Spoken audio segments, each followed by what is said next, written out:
Hi, Anna. Hi, Nice to see you today. Thanks for joining us. that's Um, okay. so for those of you who've joined us, Anna Bravington is the digital and community engagement manager at Game, and hello. And we're very excited. We've had some really great talks about some of the really different things Game has been doing throughout the pandemic, and I think it really ties in well with some of the more, say, performance marketing aspects we've been talking about earlier today. It'd be great if you'd give me a little bit of insight into that. How has Game adapted during the pandemic, and what's the focus been on? I think for us, it's been easier than most businesses because everyone's wanted to game over COVID because it's an indoor experience. So, what it's kind of just moved forward some of our strategies. So, we were going much more with a digital focus over the next year or so. And it's brought that forward in quite a big shift to so that we've just sort of dragged people from other teams to join my team to so I've now got a sort of team of 7 that are all digital focused across in-house sort of performance and social, and pretty much every digital channel we can muster. And it's been really good because it's made the ramp up a lot quicker because we're doing everything online. The e-commerce side had to have a lot of focus on it.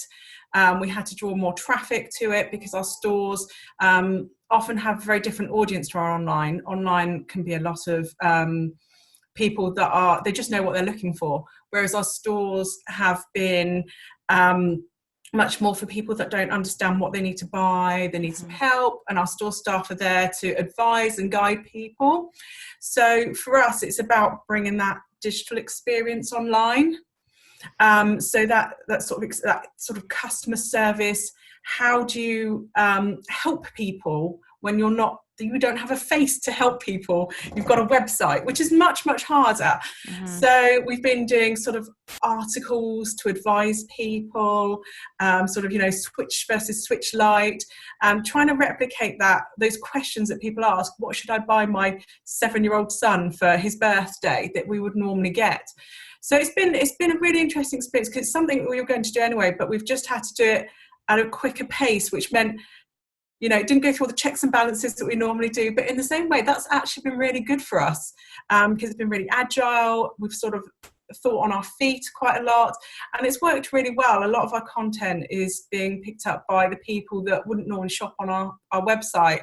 We've had a lot of people that sort of gift and who we normally see the peak buying online. So it's been really nice to be able to see them at a different time of the year as well.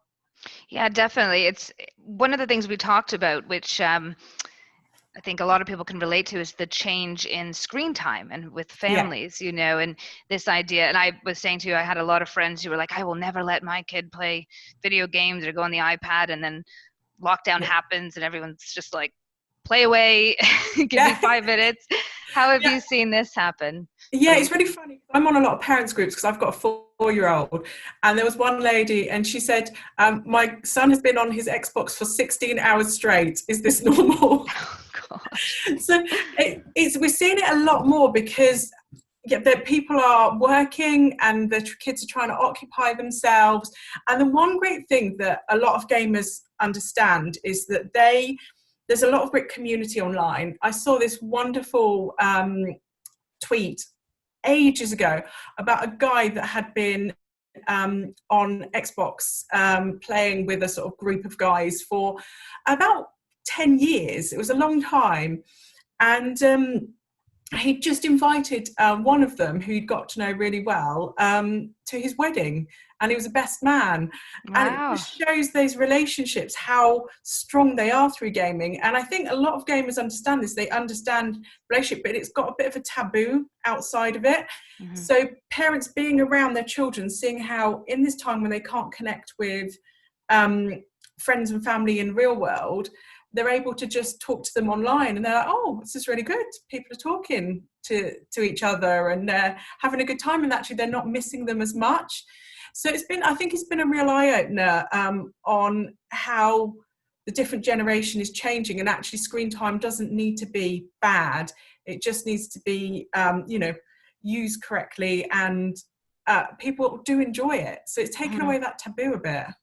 I suppose this ties into what you were saying around the content strategy and the types of, content you're creating and queries that you're seeing maybe come in now. How's that shifted? Yeah, a lot of our content is more discussion focused, because we find that the discussions that are happening on the games, they're coming through like channels like Discord, which is a sort of gaming chat channel, and even on social, you have social groups. There's one the other day that I joined, which was Animal Crossing for people who like bullet journaling. And there's all these groups and all these discussions that are happening without brands even being involved. And whereas a lot of the time, I read this great quote a while ago, which was something about we the brand produce content, and you the consumer must read it. And it's quite an old-fashioned approach. It's much more that news journalism side, but actually people want to talk about things, and they're talking about them without the help of brands. We don't need to sort of start these conversations. What we need to do is naturally place ourselves within them. So instead of us trying to force topics on people, so for example, the Animal Crossing journaling one, was doing a piece on that because something exists, and we're sort of just boosting it rather than owning it. And I think those conversations, people like to participate. When we spoke the other day, participation culture is massive. So trying to get people to contribute with you, and you just be part of that discussion rather than force feeding anything on anyone. Yeah, for sure. So it feels like games really shifting to this community focus ultimately, helping curate and create a space for a community. Yeah, absolutely. We have we've learned a lot because we have another side of the business called Belong, which is gaming arenas, and there's less of those in our stores, but it was something that started a while ago because the high street is becoming more experiential, and the business realised that this sort of community focus in gaming was really, really important. So what happens is they started opening these gaming arenas, which are on the high streets, so they're really accessible. They're next to a game store. Instead of where sort of gaming, I used to go to LAN parties in downstairs basements in sort of gaming arenas, where it was sort of a bit seedy and tacky. But now they're sort of ones we hold children's parties in, and it was that community focus that does really, really well. And people who use our Belong stores really have a much more of an affection for game as well. So the community side really works in the brand's sort of reputation with our customers. But as game side, we've done more of the retail side and kept it separate. But through our research, we realised actually we need to do both sides of it as the community, because people are much more likely to buy from us. They have a better sentiment about us because we're enriching their lives and giving something back to them, really. For sure. And how does that maybe shift the way you would plan for peak, as a lot of retailers are now thinking about the peak side of it? It's interesting. It's our balance this year that's going to be different. So I know through peak, we generally do a lot of performance marketing, and that's still on the cards because it's about getting that balance. But it's opening up, what can we do with this organic community side over peak that we wouldn't normally do? So we're going to do some interesting sort of fun campaigns, some real sort of showstoppers. Last year we did a really good trial of one called Christmas Tinner, which is something that we did about 4 or 5 years ago. So it's before my time. And it's basically a gelatinous Christmas dinner in a tin. It's as disgusting as it sounds. So it had all the courses in this one tin, from sort of starters all the way up to Christmas pudding. And then it was in a game branded tin. And we did it a few years ago, and it went really well. It was viral, and it was really good fun. And every year it comes round each year. So this year, this peak just gone, we thought, let's do something fun with it again. So we did a vegan and vegetarian version. Very topical. It was really good because obviously Greg's and everyone had done their sort of vegetarian sausage rolls. So it was really good fun. And we just relaunched this with new packaging. It wasn't a real product. It was just more of just a fun PR thing. And the community really got behind it because it was fun and it was interesting. And people were just really engaging with it. So this sort of fun content they absolutely love. Our gamers are very big on entertainment, so they love something that's really entertaining. So we might bring that back again this year. Who knows? It got on sort of, it went all global in December. It got on sort of the Colbert Show in America. So it was fabulous. So there's a real desire for this fun, engaging content which people can share with each other. And So it feels like a good synergy, right, between the community work that you guys are building and the performance marketing and absolutely, whatnot. because I mean, a lot of marketers have seen that the graphs where it's got the sales activation line and then the brand building one, and you need both. You can't have one without the other, because people are taking quite a long time to, particularly in gaming, to look at what sort of products they want, because it's a difficult subject. So we might have 10 touch points before someone buys something. And so it's important for us to be covered on as many channels as possible, so that we have those 10 touch points for them to activate. The difference is that we're looking at the content of those, and actually, should it all be product led, which it previously was, or should it be more content led? As part of someone buying a Nintendo Switch, that Switch versus Switch Lite article would be really good to be part of that. And that article may not have a big RAS on its own, but it will have that sort of further impact along. So we're trying to meld the two together in many ways. Yeah, I mean, it feels quite intuitive, doesn't it, with gaming, in terms of with more people being, I suppose, acceptant of their children gaming in such a crazy period. It's this idea of looking for help and support and content around that. So what do you think the role of the game store will be in the future? And it's a big question, but what are your thoughts around that future of those two? Because one of the things you mentioned was how what's the word? It's like how knowledgeable the store employees are as gamers themselves. So how are you going to keep that connection between on and offline? I think the one thing that is similar to what we're doing, sort of performance and organic, I think that the community stuff, it works really well on and offline as well. So all of our stores have Twitter accounts, have a really lovely quality community following. We have one guy that posts the most hilarious videos and actually has a bit of a cult following.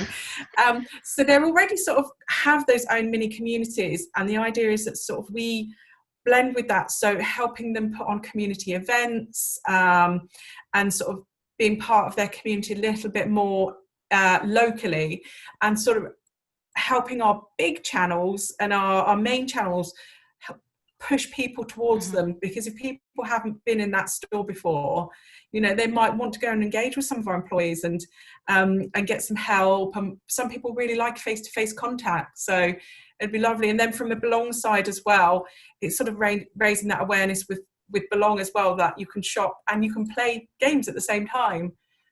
So it's going to be really nice. And I think it's just making sure that everything connects to each other. One of the things I felt was quite interesting as well is when you were talking to me about the game customer. Who is the game customer? And that, yes, they are gamers, but you talked about looking at other groups like female gamers and how you're supporting the different customer segments.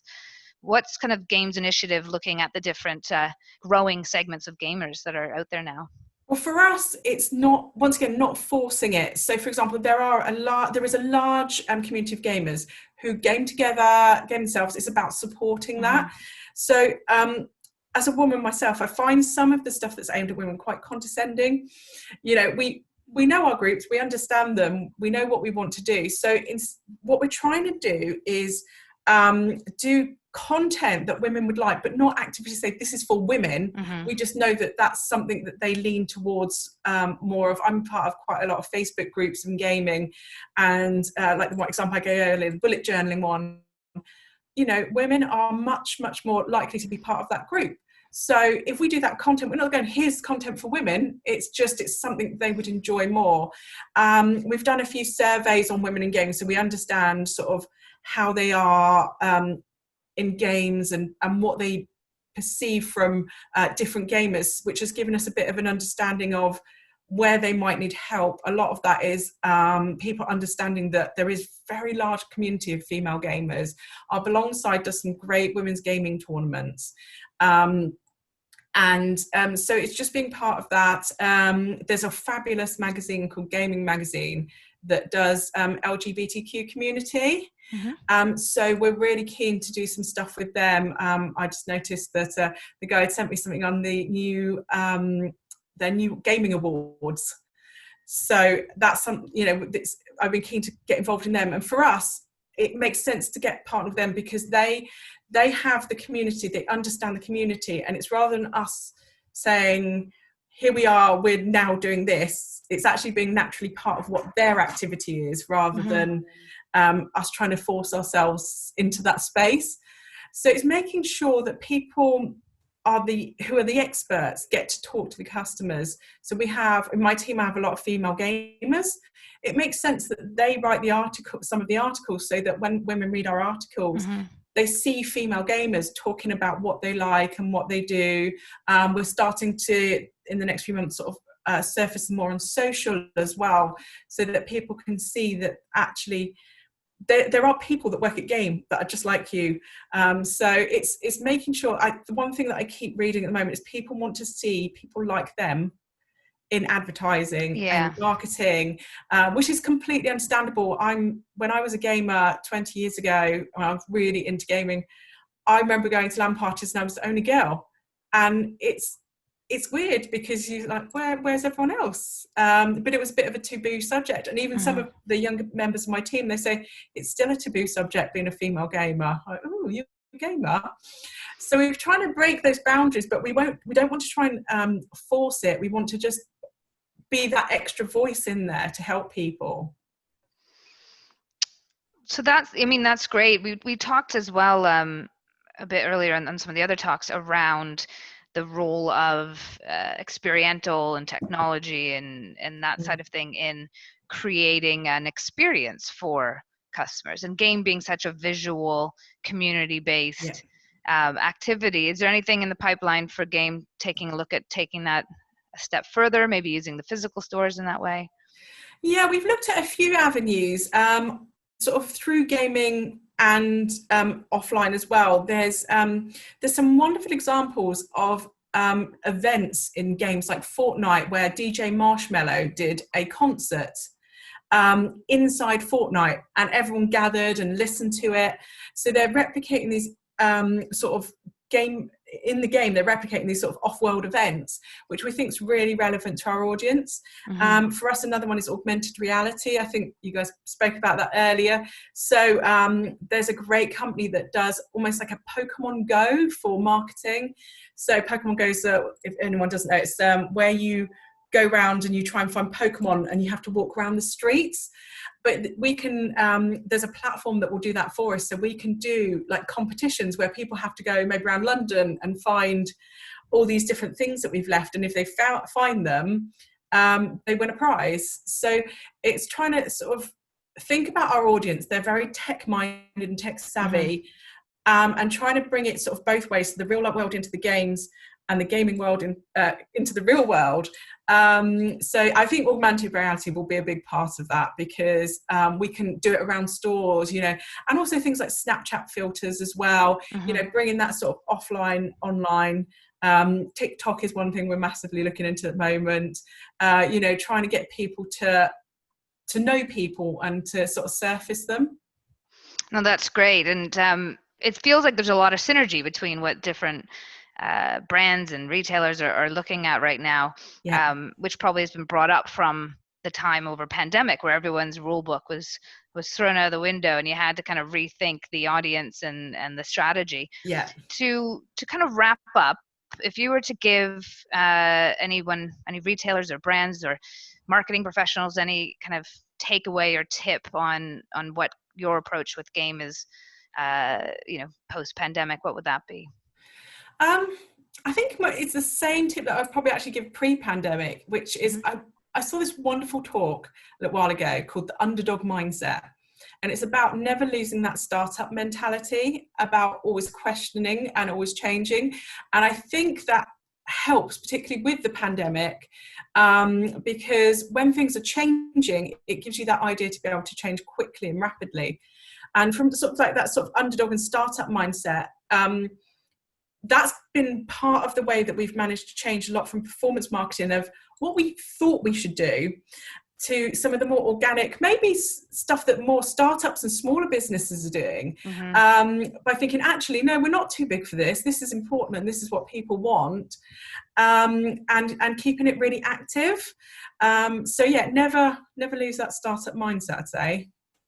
I think that's a great way to think about it, you know, and it feels very relevant for keeping the focus on what you're trying to achieve and on the customers. Would there be any tips that you would give to retailers around developing more community or experience-led stores? As you mentioned to me previously, the gaming community is a community already, and so it's how do you nurture that? Do you feel that community is important to look at across sectors? Absolutely. Actually, the other day when we spoke about a good report, I found it. Sure. So I recommend this as a read. It's by Social Chain. It's called Gaming the System. And it's not about the people in the game industry, it's how the gaming industry can actually work for other industries. So we have massive affinities with food, with entertainment, I think there's even cars. There's sort of a massive plethora of things that gamers like apart from games. That's an excellent read that sort of summarises a lot of it. I think people have to look at how many people game these days, and actually there's some really good collaborations you can do to sort of get part of that gaming world. It's bigger than people think as a community. It's still a bit taboo, so that's why people don't understand how big it is. But I would say read that book and look at how much synergy that some of your areas will have, and I imagine that quite a lot of your guys will be playing games. We had a question actually come in around sharing the research that you've referenced, particularly on surveying female gamers. It'd be great if you would be, you know, willing to share, including the book as well, any kind of insight or thoughts that you've come across. For female gamers, it was a little bit sad actually, the reading of it. They had a really bad experience. It was some of the replies, because we had some open text fields as well, and they actually made us cry a little bit. So we realized it was a bigger issue than even we thought. Just from people turning their mics off because they didn't want people to see that they were women, from sexual harassment to, it was pretty eye-opening. As a gaming company, we're probably not going to be able to help with that, all of it, but we can help. And I think we'd be wrong to be able to think that we can fix it all, but we can start, and we can,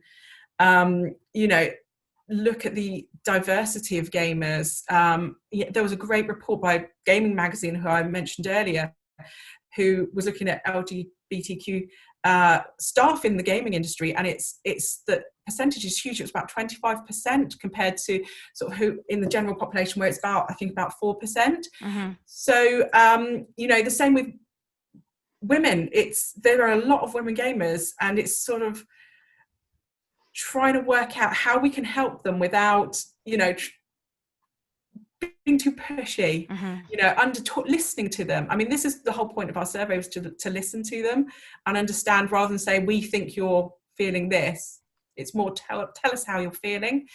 But yeah, for female gamers, it was support, and just credibility, which is, I think does tie into what you said about having female gamers write for female gamers as well. Yeah. That report that you mentioned, is that something that people can get access to?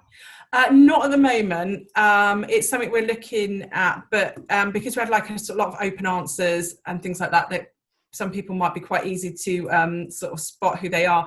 So we're looking. We might even do it on a slightly bigger scale and do a bigger report on it. But it's something that we're going to look into. We might use some of the stats that we've got to maybe do a press release or something for people. Okay.